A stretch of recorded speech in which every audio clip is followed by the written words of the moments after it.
Pemerhati desa, Anda sedang menyaksikan kabar desa bersama saya Novia Dwijayanti. Dirjen Bina Pemerintahan Desa Yusharto Huntoyungo melakukan monitoring terhadap industri pengolahan porang Kamis 17 Juni 2021 di Kabupaten Buleleng, Provinsi Bali.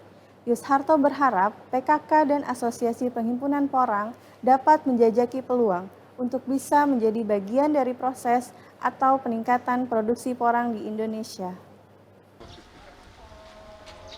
Dengan didampingi Asosiasi Perhimpunan Porang Bali, Iwayan Suhantika, serta Ketua Bidang Ketahanan Keluarga Irma Zainal melakukan peninjauan langsung ke tempat pengelolaan porang di Desa Singaraja, Kabupaten Buleleng, Provinsi Bali.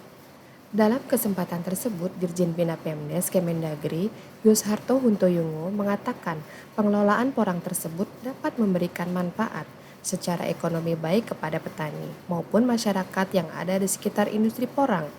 Yusharto berharap PKK dan Asosiasi Perhimpunan Porang dapat menjajaki peluang untuk bisa menjadi bagian dari proses atau peningkatan produksi porang di Indonesia. Assalamualaikum warahmatullahi wabarakatuh, pemerhati desa yang budiman. Hari ini hari Kamis 17 Juni 2021 kami melakukan monitoring terhadap industri pengolahan porang yang berada di Kabupaten Buleleng, Provinsi Bali, yang seharinya bisa memproduksi sekitar 20 ton basah porang untuk bisa menjadi chip dan akhirnya bisa menjadi sereal.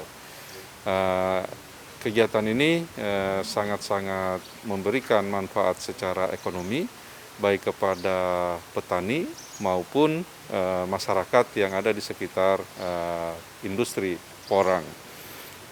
Dari Ditjen Bina Pemerintahan Desa berharap lewat PKK, kegiatan untuk pengembangan atau memasifkan produksi porang di desa-desa itu akan semakin tinggi, dan kami bersama asosiasi atau perhimpunan petani porang di Kabupaten Buleleng, Provinsi Bali ini sedang menjajaki peluang untuk bisa mengikutsertakan potensi PKK di seluruh Indonesia untuk bisa menjadi bagian dari proses produksi atau peningkatan produksi porang di Indonesia.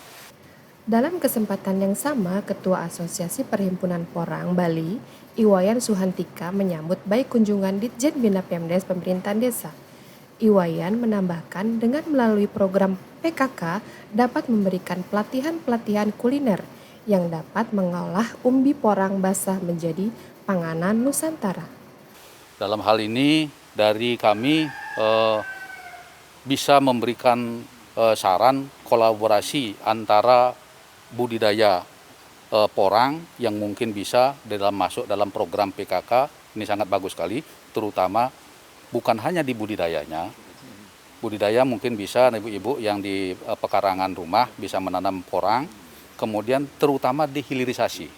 Nah, ini mungkin kalau misalnya nanti bisa program dari Bina Desa ini dengan melalui program PKK bisa dilaksanakan mungkin pelatihan-pelatihan kuliner yang mengolah umbi porang yang basah terutama untuk menjadi panganan, olahan panganan ini yang sehingga kita tidak bergantung kepada komoditas ini untuk ekspor saja, tapi kita juga olah di dalam negeri untuk kita jadikan panganan Nusantara. Nah ini sehingga ketahanan pangan selain juga dari komoditas yang lainnya, tepung, beras, kemudian jagung. Nah porang ini salah satu untuk bisa kita jadikan olahan pangan yang mungkin menjadikan penggerak PKK-nya di ibu-ibu di lapangan. Sementara itu, pengelola porang Nyoman Sumendra mengungkapkan proses pengolahan porang selama 1 hari dapat memperoleh 20 ton umbi basah dan hasilnya diekspor ke Cina untuk dijadikan bahan makanan pokok berupa tepung, mie, dan juga obat-obatan. Sampai saat ini jumlah karyawan buruh tetap yang dipekerjakan ada 25 orang, namun tidak menutup kemungkinan untuk menambah tenaga lokal yang ada di sekitar jika proses produksi sedang banyak. Jadi PT Ciligita sampai saat ini baru bisa memproses satu hari kapasitas mesin ini 20 ton umbi basah. Jadi sementara pasar yang dimiliki oleh PT Ciligita itu ke negara Cina. Kalau di Cina memang ini menjadi bahan makanan pokok. Jadi sebagai bahan makanan pokok berupa tepung, tepungnya baru bisa mungkin menjadi mie, roti atau makanan yang lainnya. Di samping memang dipergunakan sebagai bahan obat-obatan. Dan ada memang bagian tertentu dipergunakan sebagai lem, artinya umbi porang ini bisa menghasilkan turunan cukup banyak, sekitar 36-an.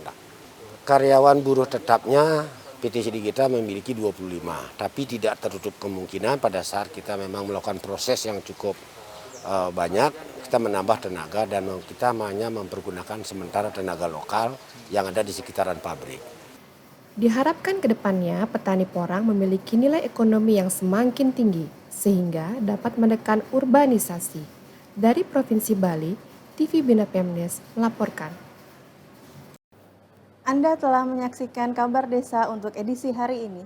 Terima kasih atas perhatian Anda. Sampai jumpa.